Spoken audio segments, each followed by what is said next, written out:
2020 was a rewarding year from the perspective that actually we were able to help many people during the pandemic to find the jobs and the roles they really wanted, right? So that feels rewarding, and I think that's something that we can be proud of in the current conditions.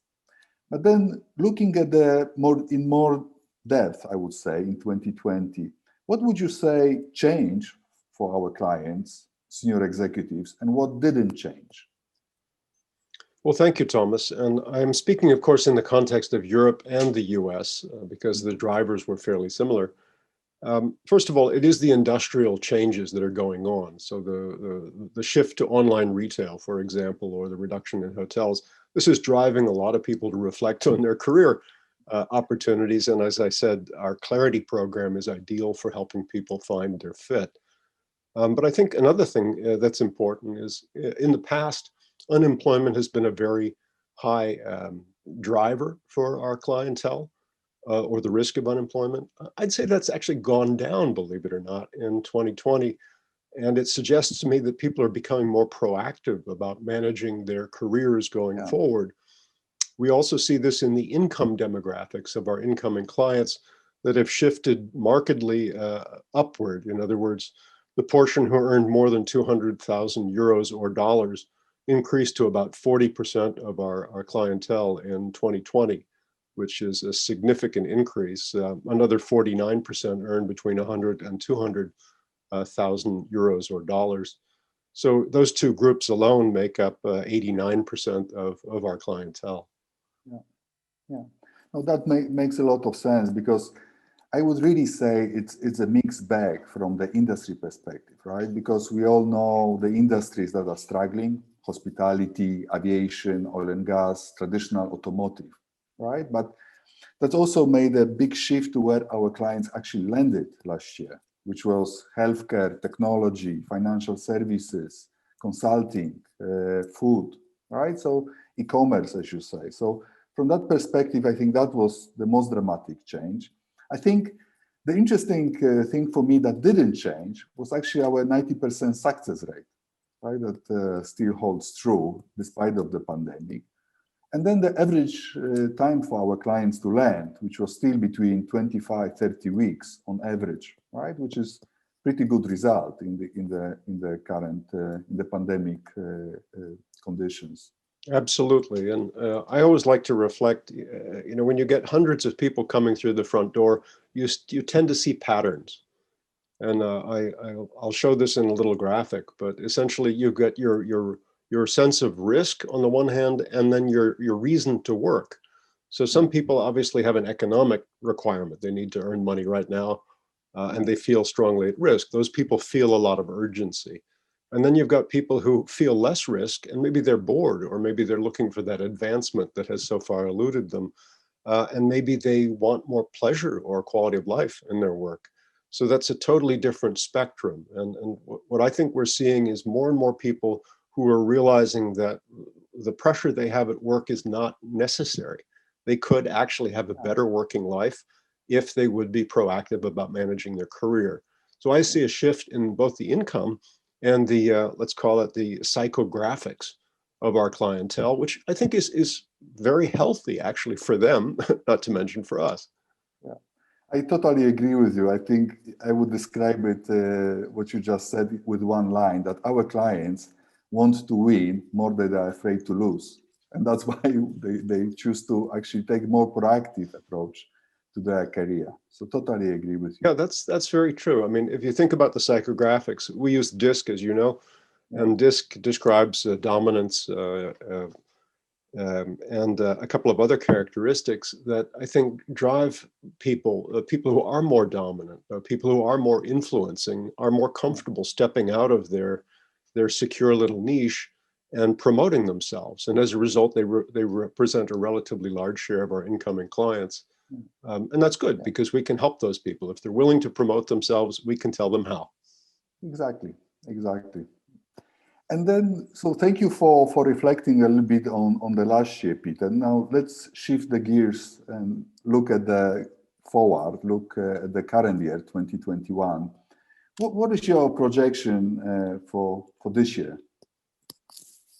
Well, I think obviously we're all concerned about the pandemic and getting a grip on that. As far as I can see, it looks like the number of cases and deaths are actually increasing both in the EU and in the US as you and I speak. And that's a terrible shame. So I think we will get a grip on that. It's much later than it should be. So then let's turn to the macroeconomic equation. On the one hand, I think we can count on money being relatively available. If you look at the accommodative posture of the Federal Reserve in the United States or the Euro Bank in Europe, both of them have very low interest rates, to some extent negative interest rates. So I don't think inflation is going to be a risk in 21 particularly, at least not in the so-called developed world. The other thing that's happening is the EU has approved this structural fund of 750 billion to help support businesses to overcome the effects of COVID. You'll see that money flowing in and essentially replacing normal economic activity, but allowing people to pay payroll and grow their businesses and recover.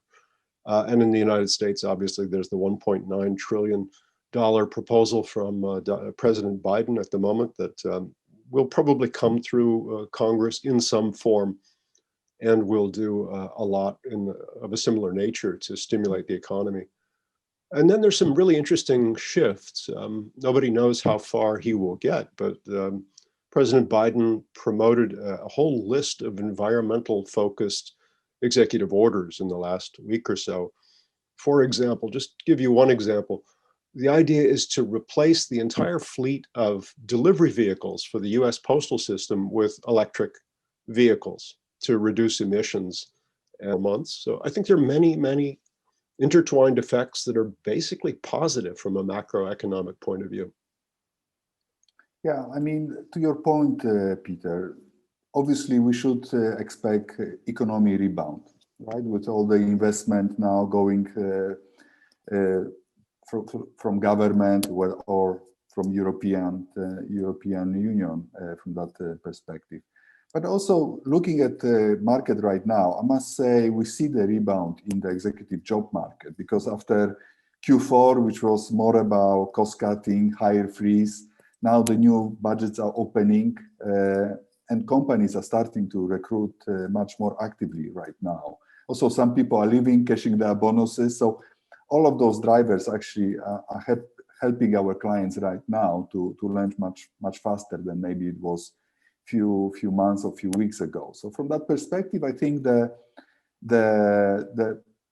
forecast is positive, right?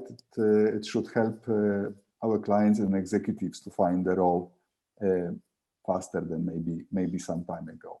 Absolutely. Right? The executive market's been pretty alive even in 2020, as we both know, but looking ahead, you and I have both had crisis management experience over the last 30 years or so, Thomas. And I think we realize that the kind of management skill and capacity to manage a consolidated business that is moving smoothly, on a gentle trajectory, that's one set of skills. But the set of skills required to manage in a crisis and to manage these plate tectonic changes in industrial demand or consumer demand, that's a totally different skill set. So we see many companies actually changing their management to fit the circumstances. Yeah. And that means opportunity in the executive ranks, no question about it. Yeah.